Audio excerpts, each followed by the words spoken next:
الحمد للہ رب العالمین والصلاة والسلام علی سیدنا محمد خاتم النبیین۔ برادران اسلام، اللہ تعالیٰ کی راہ میں قربانی کرنا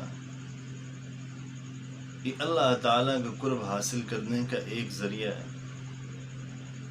اللہ تعالیٰ نے قرآن پاک میں فرمایا ہے اِنَّا أَعْطَيْنَاكَ الْكَوْثَرَ فَصَلِّ لِرَبِّكَ وَانْحَرْ۔ اے محمد صلی اللہ علیہ وسلم، ہم نے آپ کو حوض کوثر عطا کیا ہے، آپ کیا کیجئے؟ فَصَلِّ لِرَبِّكَ وَانْحَرْ، آپ نماز پڑھیے اور قربانی کیجئے۔ اللہ تعالیٰ کوئی بھی حکم نبی رحمت صلی اللہ علیہ وسلم پہ اتارتے ہیں، بتاتے ہیں نبی رحمت صلی اللہ علیہ وسلم کو ہیں، مگر سمجھاتے ہیں ساری امت کو ہیں۔ اللہ تعالیٰ نے محمد کریم صلی اللہ علیہ وسلم کو فرمایا، کہا محمد صلی اللہ علیہ وسلم قل ان صلاتی ونسکی ومحیای ومماتی للہ رب العالمین لا شریک لہ وبذالک امرت وانا اول المسلمین۔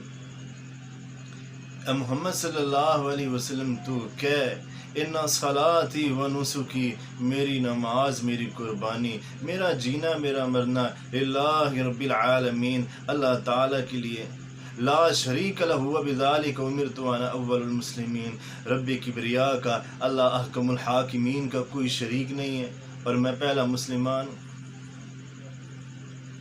قربانی کے بارے میں نبی رحمت صلی اللہ علیہ وسلم نے فرمایا ہے کہ من وجد ساعتا لأن یضحی فلم یضحی فلا یحضر مصلانا،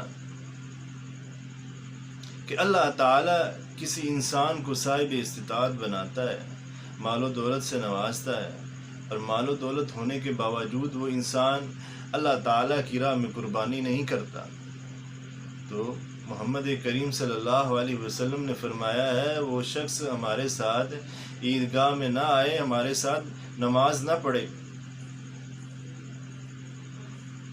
اتنی وعید اس شخص کے لیے فرمائی ہے کہ جو مال ہونے کے باوجود اللہ کی راہ میں قربانی نہیں کرتا۔